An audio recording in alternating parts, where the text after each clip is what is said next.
Allá están levitando en los horizontes lejanos de la pampa. Puede que se los avisore atrapados en ponchos de lana de vicuña, de tela, celestes y blancos y ruanas coloradas. Cuando uno logra adivinarlos, sus siluetas se esfuman. A veces puede uno jurar que son rápidos jinetes que se sienten los cascos de los caballos trepidando contra el suelo de la pradera. Hay mujeres que relucen como salamancas con un brillo lunar. Hay niños que no logran llorar, cadáveres que flotan en las aguas de las nubes.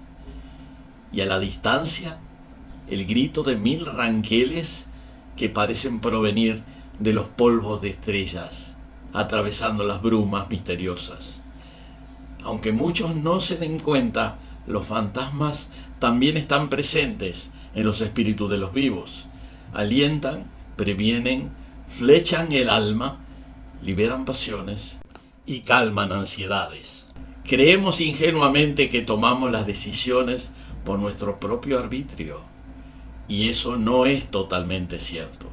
Atrás, adelante, arriba o impregnando la tierra están ellas y ellos, las plantadoras beguá del delta, pescadores de las orillas del Paraguazú, los jinetes de Calfucurá, las chinas charrúas de Cayastá, los montoneros de Facundo, Dorrego ensangrentado, los muertos de Orleti, cuerpos que caen desde los cielos, niños perdidos, aceguás guaraní de guerras injustas, los fantasmas que aclaran y obnubilan.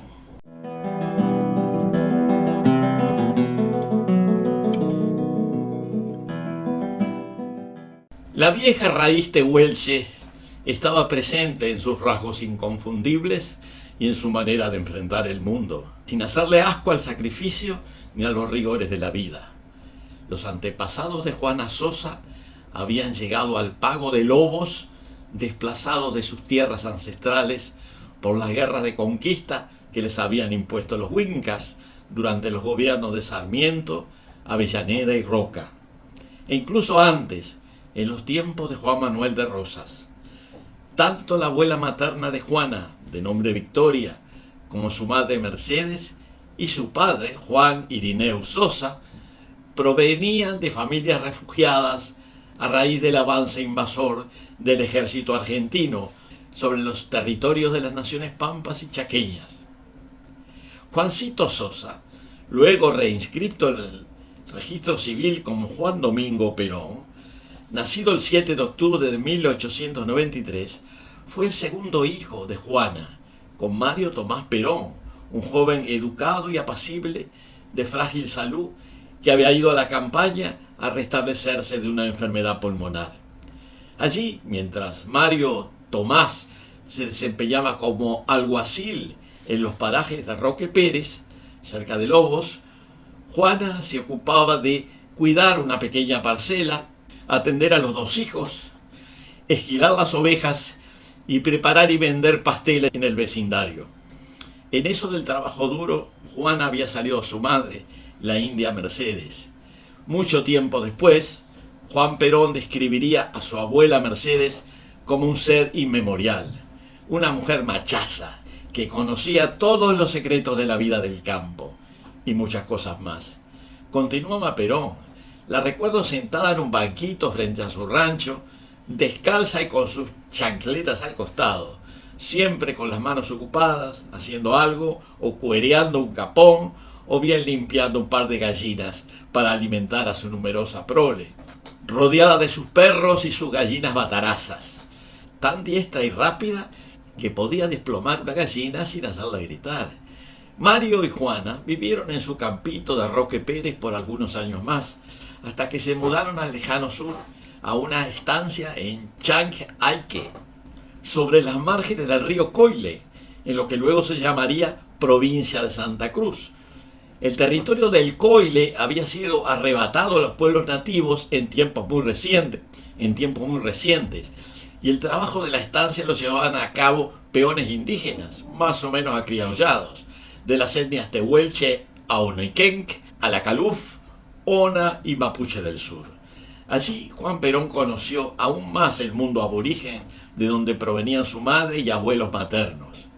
Recordará más tarde, con un tordillo manso salía al campo con la peonada, después de tomar mate en la cocina. Esta fue mi primera escuela. Aprendí a conocer los valores enormes de la humildad y al mismo tiempo la vacuidad de la soberbia. El tema indígena le siguió interesando toda su vida.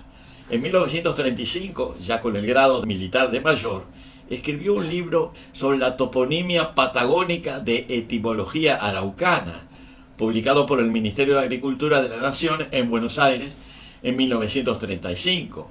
Y al tomar la presidencia, impulsó numerosas leyes y resoluciones para defender a las comunidades indígenas a lo largo y a lo ancho del país. Estas leyes fueron derogadas inmediatamente después del golpe militar que lo derrocó en 1955. De todas maneras, las ideas y comportamientos de Juan Domingo Perón excedieron sus modestos orígenes indígenas, rurales y sureños.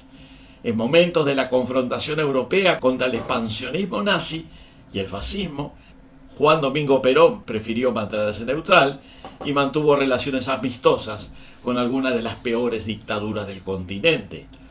También desarrolló conductas personalistas, bautizando con su propio nombre y el de su esposa, Eva, a ciudades, provincias y estaciones ferroviarias. Estos excesos fortalecieron a sus enemigos políticos y facilitaron su derrocamiento.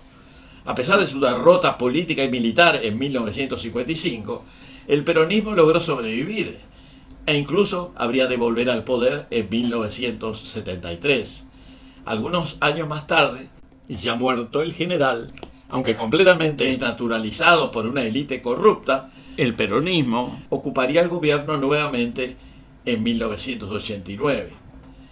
Para entonces, algunos de los principales postulados del peronismo fueron ignorados u olvidados, como tantos otros elementos de su identidad histórica y cultural.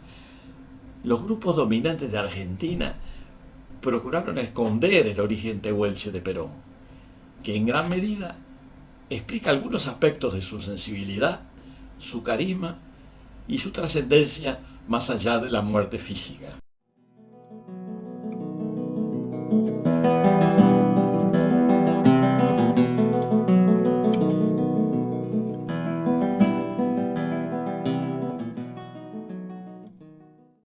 Algunos collas y mestizos desde La Rioja Salta piensan que la cabeza del Chacho Peñalosa está creciendo piernas. Y un día, como el gran Incarí, podrá volver a galopar las amplias planicies. Al llamado de Facundo, el tigre de la llanura, y del Chacho, miles de hombres venían de a caballo para pelear contra los unitarios de Buenos Aires.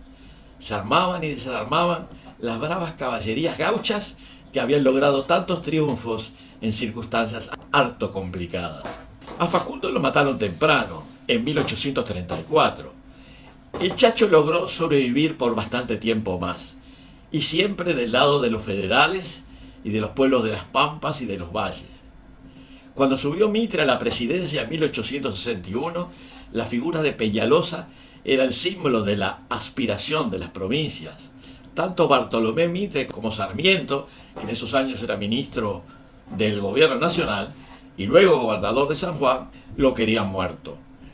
En 1863, la rebelión provincial se extendió como reguero de pólvora por el oeste. El Chacho fue atacado por las fuerzas mitristas y unitarias en las márgenes del río Colorado, en La Rioja, en Córdoba y en San Luis.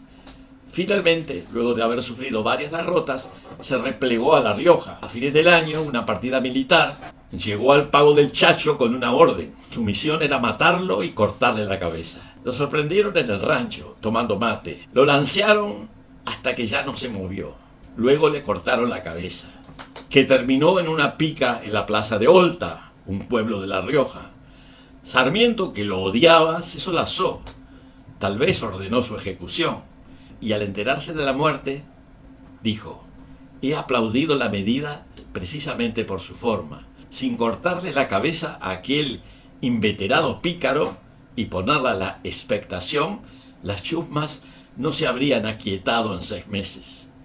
En la fiesta organizada para celebrar su muerte, allá en la capital, alguien exhibió una oreja del Chacho Peñalosa entre risas y festejos. Y en el baile oficial, con que se celebraba la captura del jefe federal, la oreja pasó de mano en mano de los concurrentes. Los que reían no sabían 2 cosas: que la oreja del Chacho estaba escuchándolos y que el que ríe último ríe mejor.